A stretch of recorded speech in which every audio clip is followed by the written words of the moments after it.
Welcome into STB Sports Take, simply the best sports podcast. I'm your host, Sean Bingham. Thank you for being here. We are on YouTube, Spotify, Apple Podcasts, everywhere you get your podcasts. We are there. Please hit that subscribe button. Also follow us on TikTok, Instagram, all the good stuff. You know the drill. Great show today for you. Another quick one, but we are talking immediately about the NBA Finals. I keep saying never underestimate championship pedigree, but then I continue to underestimate it. Rick Carlisle, Pascal Siakam, they've got championship pedigree. It trickles down to the rest of the team, Tyrese Halliburton and everybody.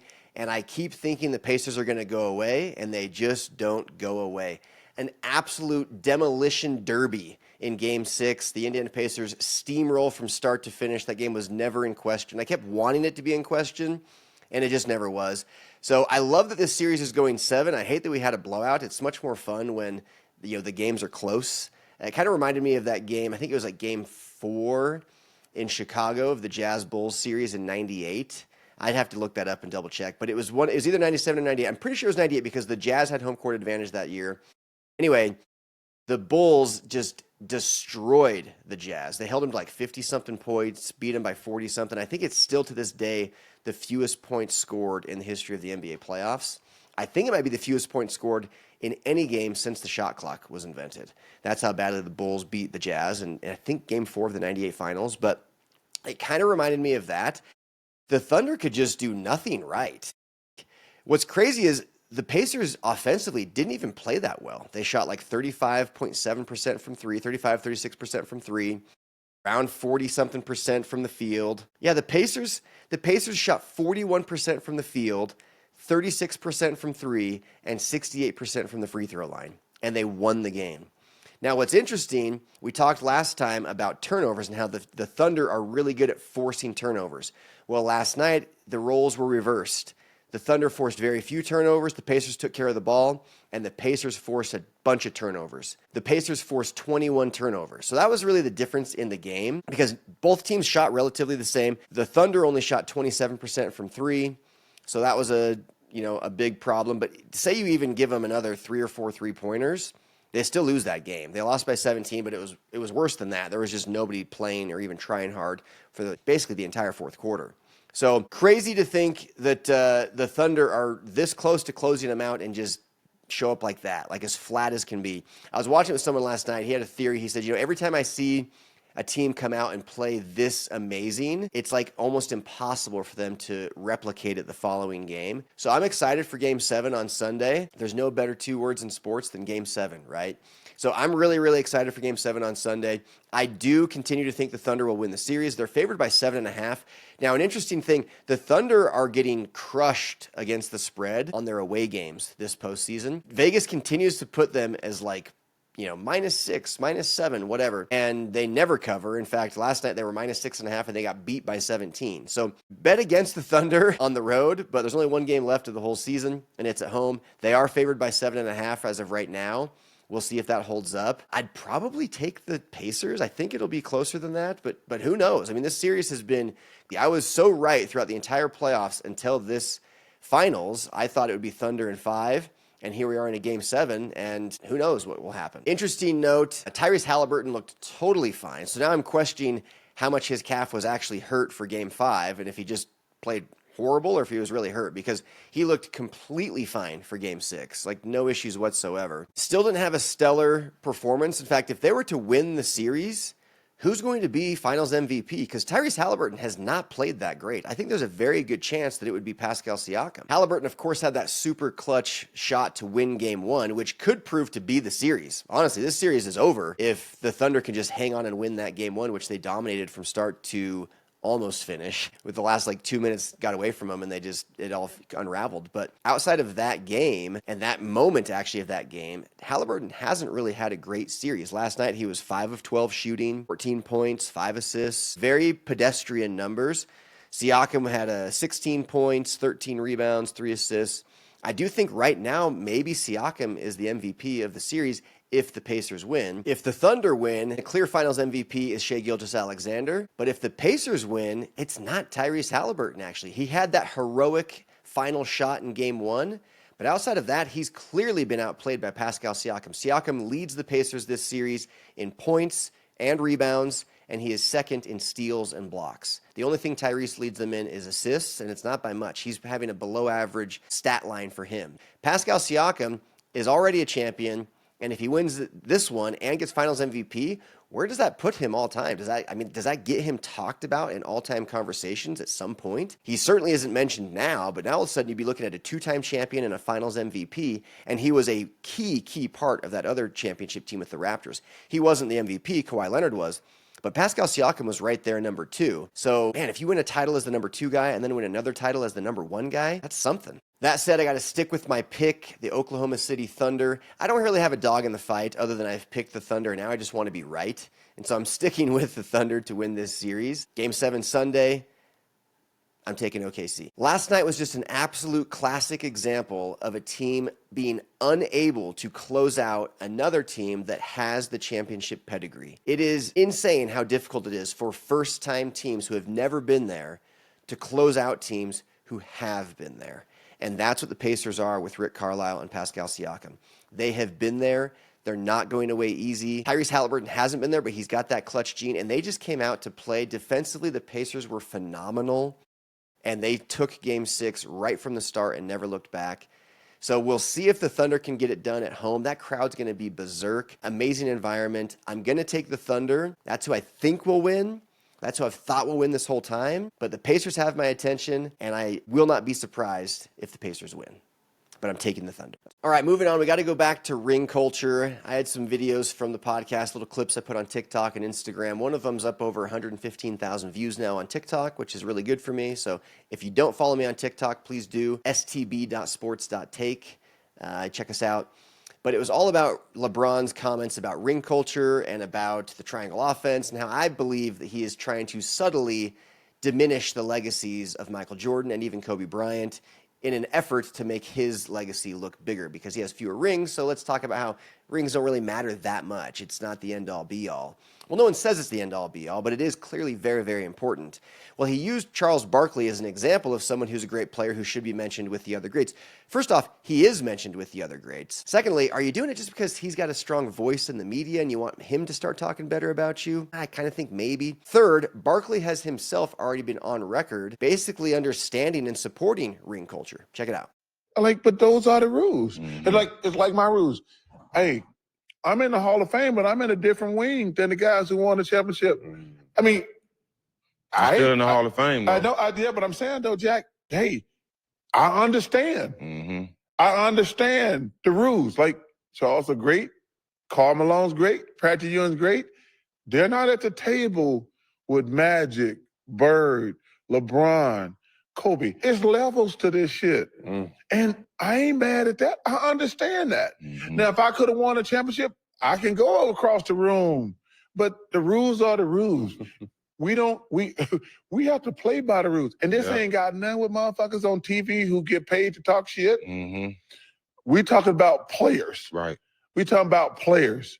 We understand, hey, I'm not at the table with Bird and Magic and those guys. Hey, am I a great player? Yes, I am. I understand. All right, so there's Barkley talking about it. This is a guy who doesn't have a ring. This is a guy who's truly among the greatest players of all time to not win a ring, which, might I add, all of them were during Jordan's era because he took all of the rings in his prime. That is just a fact. Karl Malone, John Stockton, Charles Barkley, Reggie Miller, Patrick Ewing. I mean, those are some of the greatest players to ever play that did not win rings. And Barkley says he gets it. He understands. He didn't get there. It's interesting he doesn't mention Michael Jordan. I know he and him have had a little falling out, so maybe he purposely is saying, Bird and Magic and LeBron and Hakeem or whoever else he said, but he didn't say Michael, which was interesting. But Barkley gets it. So ring culture, it's a big deal in basketball because one player can impact the game greater than any other team sport can be impacted by one individual person.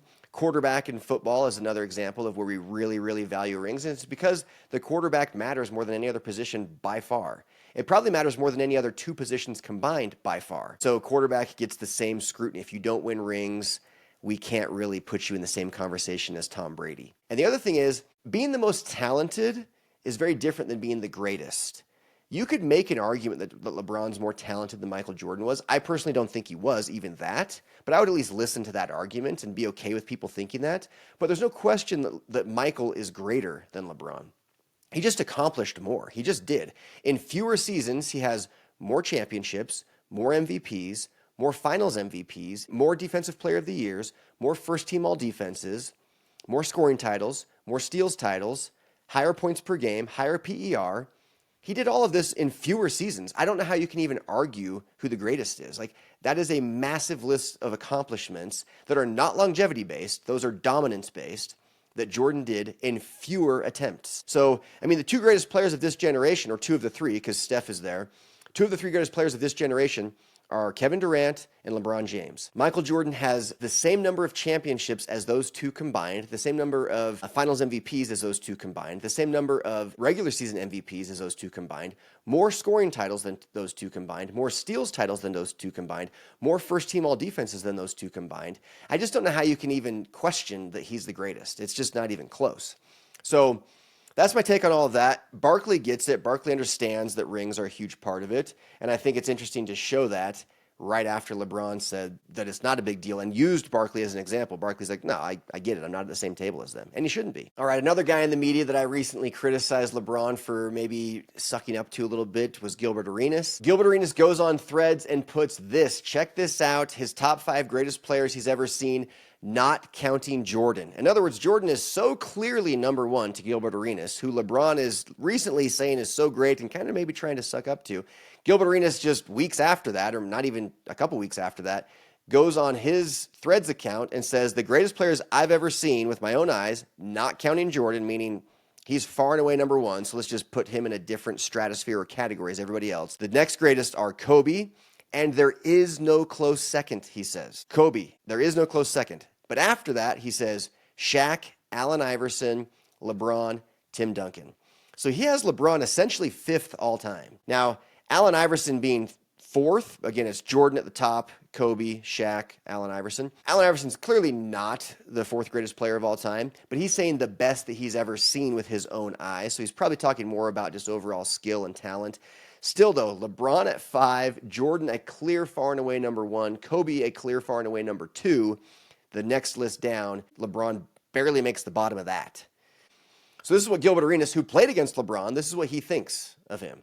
Really solid player, one of the greatest of all time, but not the greatest, not even ahead of Kobe or Shaq, and potentially not even ahead of AI. Gil also said this on his Threads account just recently. I would trade LeBron for Giannis, no hesitation. Well, first off, yeah, duh, everybody would. I mean, you'd be crazy not to. LeBron's 40, and Giannis still has 5 years of, like, his true prime left. Like, it's not even a question which one you take. Financially speaking, you could argue LeBron's going to bring in just as much money over the next couple of years as Giannis would in 3 or 4 years. So, you know, from purely business financial standpoint, maybe there's an argument. But from a basketball standpoint, it's not even close. Giannis all the way. But just thought it was interesting that Gilbert Arenas is going out of his way to talk about this stuff. Very clearly, 2 thread posts in a row that were kind of downplaying LeBron's greatness. I'd get rid of him in a heartbeat for Giannis. And by the way, I put him like 5th all time behind MJ, Kobe, Shaq, maybe even Allen Iverson. Okay, a couple more things here. One, getting back to, longevity stats and overall greatness. I did a little clip just for YouTube and TikTok and Instagram yesterday. I'm going to put it in right now for those listening to the full podcast or watching the full thing on YouTube. By the way, thank you guys especially. You are the absolute greatest. Anybody can watch a 2-minute clip. It takes the real ones to listen or watch a full, 15, 20, 30-minute video or a podcast. So thank you. But this is something I mentioned about John Stockton and Magic Johnson and Steph Curry, and I'll just play it right here for you. Rank these point guards all time. Steph is still playing. Let's pretend he retired today, and he ended at number 29 in assists and number 43 in steals all time. John Stockton is number 1 all-time in assists, number 1 all-time in steals. Magic Johnson, as you can see, is number 7 in assists and number 23 in steals. So how would you rank these guys? Would you put Stockton number 1, Magic number 2, Steph number 3? No. Not one single person watching this video would do that. And why? Because all-time stats are more about longevity than they are about dominance. There is nuance to all of these rankings. There are levels to this. John Stockton was a great point guard. He is not the greatest. He's not better than either of these two. No one watching this video would take him over these two, even though he's still great. All you LeBron fans out there who point to him being the all-time leader in points as a major selling point as him being the GOAT, do you do that same thing for John Stockton? He is the only player in NBA history to lead 2 major statistical categories, number 1 in assists, number 1 in steals. Do any of you put him even in your top 3 point guards of all time? Maybe you put him third behind these 2 here, but certainly not ahead of either of these guys. So there are levels to all of it. Championships matter, stats matter, longevity kind of matters. We definitely give props to LeBron, to Stockton, to other guys, Kareem, who have long careers and succeed for a long time. That certainly matters. None of it is everything, but all of it is something. Magic had a relatively short career compared to players nowadays, but everybody puts him in their top 10 all time and certainly in their top 2 point guards of all time. And as you look at these 3 players, why do you not put Stockton ahead of them? Why? Do championships play a part in that? Of course they do. He went to 2 finals, lost to Michael Jordan and the Bulls both times. Imagine if he had won both of those. Imagine if Stockton was a 2-time champion. How much differently would we look at him? So everybody that points at Robert Horry as their big gotcha moment, like, oh, we gotcha. Robert Horry's better than Michael Jordan because he has 7 titles. That's the dumbest thing ever. Do you put John Stockton ahead of Steph Curry and Magic Johnson? No, you don't. And you shouldn't, because it all matters. All of it matters. There's moving pieces everywhere. It's not just stats. It's not just titles. It's a little bit of everything. And winning consistently at the highest level certainly has to be at the top of that list. Okay, here's a fun Michael Jordan story for you. A hot Cheeto that is kind of shaped like the Jordan logo just sold recently for $8,000. I fact-checked this. This is an Instagram post I found. I fact-checked this. This is real. This actually happened. A hot Cheeto that is kind of shaped, and you can see it right here for those watching. It's kind of shaped like MJ's logo. Sold for $8,000.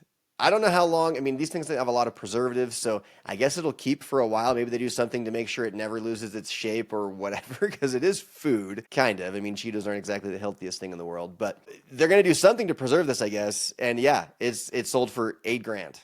So somebody bought a hot Cheeto shaped like MJ, shaped like the Jumpman logo, for $8,000. Okay, interesting note here with the Lakers selling for $10 billion, an all-time record for any sports franchise in history.